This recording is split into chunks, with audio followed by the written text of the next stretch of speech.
passé na ñaanal la nga tàmbaleek fa nga bëgg a yegg jàmbaar mara wàcc dëgg la gaynde warul tiit moom du ragal jàmbaar mara wàcc moo di buuru àll bee fu la fekk dalay daan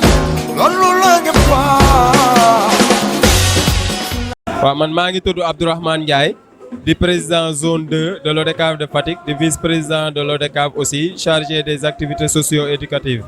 La remarque a été générale nag parce que ñëpp xam nañ ne météo wax na ne taw bi dina durer 4 ou 5 jours mais malgré cette forte pluie depuis ce matin et ça sans arrêt nit ñi d'abord dugg nañ ci ndox mi ñëw mu doon loo xam ne yéem nañu ñun ñëpp mais à part ça nit ñi wàcc nañ tribune yi aussi dugg ci terrain football bi wut ay racleur di pousse ndox mi pour nit ñi mën a jouer xam nga loolu mouvement nawetaan kese moo ko mën loolu sport kese moo ko mën woykat bi da doon wax naan musique moo mën a boole mais sport mu tamit mën na boole sport moo mën a boole nit ñoo xam ne bokkuñ gis-gis bokkuñ gëm-gëm bokkuñ bëgg-bëgg mais ñoom ñëpp bu sport taxawee intérêt général taxaw dañuy dem regrouper autour du sport mu doon nag loo xam ne wax dëgg yàlla rafetlu nañ ko cette solidarité entre la jeunesse faticoise rafetlu nañ ko trop encore une fois sport donc moo ko mën tey nag nekk suñu première journée ñun waa zone 2 te zone 2 ku ko xam-xam ko ci innovation moo tax tey jii ngeen mel ni yéen a ngi yenn stades yi du Sénégal parce que tey yéen a ngi dégg ay artistes yu jógee ba Dakar di jouer ay asiko depuis 14 heures di accompagner toutes les équipes de la zone 2. waaw sant yàlla rek ak gërëm bureau bi nga xam ne ñoom laa sekkal liggéey bi parce que tey bu raxu amee vision ba mun di ko dérouler c'est parce que derrière lui il y a un bureau solide et fort et qui croit en lui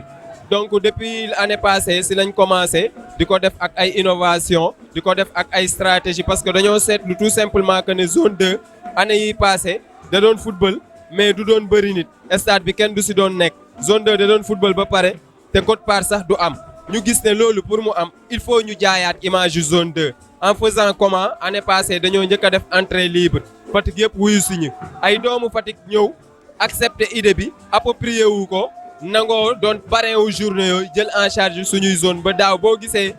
match de poule yi boo seetaan rek da ngay mel ni final la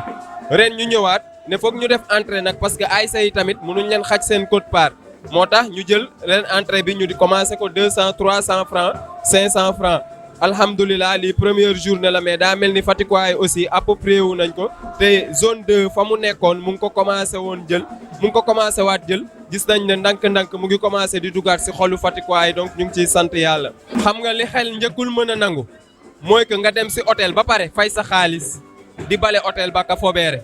tey on peut pas accepter et c'est inadmissible en tant que Fatickwa ñu louer stade bi à hauteur de 25 000 par journée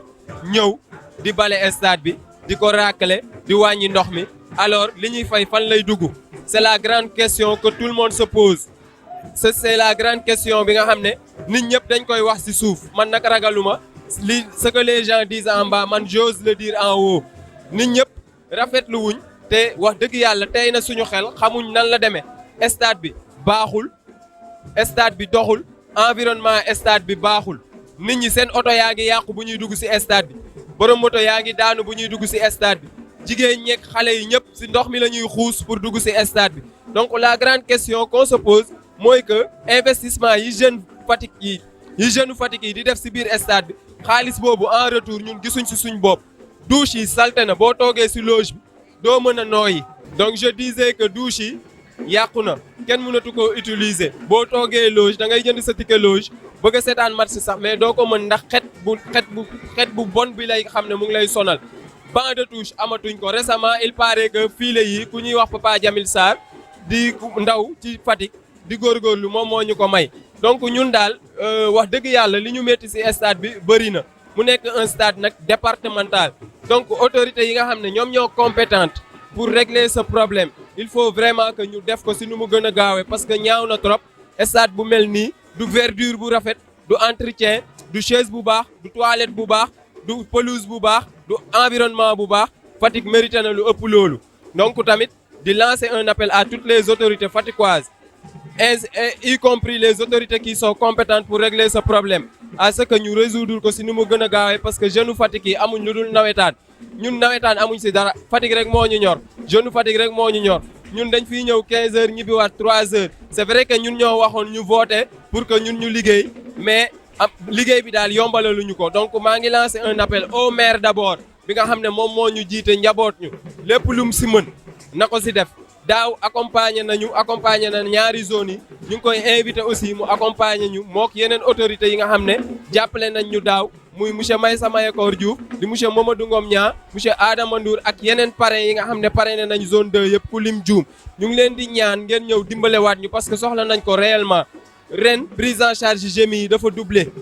te zone yi antanuñ ko dañoo commencé récemment nawetaan pour bégal waa Fatick rek mais nekkul loo xam ne mun nañ ko continuer bu fekkee ne amuñ ndimbalu autorités yi et je veux que ça soit très clair damay bañ ñu commencé dem ba si biir arrêté ñuy foog ne leneen la mais prise en charge GMI yi rek sonal nañu à tel point que bu ñu amul ñu dimbale comme ñi ñu dimbale woon daaw ñeneen ñëw fekk si leen nawetaan yi du egg. maa ngi leen di remercier aussi parce que depuis daaw yéen a ngi accompagner ñu ngi gis Mindiss TV dans tout ce qui se passe à Fatick mu nekk loo xam ne am na solo ngeen siy dugal seen loxo te lii la ñuy xaar si presse donc lépp loo xam ne moo la mu ngi touche les Fatickois yéen a ngi koy jéem a génne te à chaque fois solution def si am may ñaan yàlla aussi sama baat bi ma jaarale ci seen télé bi mu dem ba doon télé bu mag ay nit dégg ñu si ba mun ñu si dimbale may remercier aussi membre zone 2 bi nga xam ne ñoom laa sekkal liggéey bi di remercier GMI yi di remercier sapeur pompier di remercier aussi ODCAV ak ORCAV bi nga xam ne bu nawetaan yi commencé tey c'est grâce à eux ñi jël seen responsabilité wutal ñu ay arbitres mettre ko à notre disposition au grand profit de la jeunesse fatickoise au grand profit de la jeunesse sportive.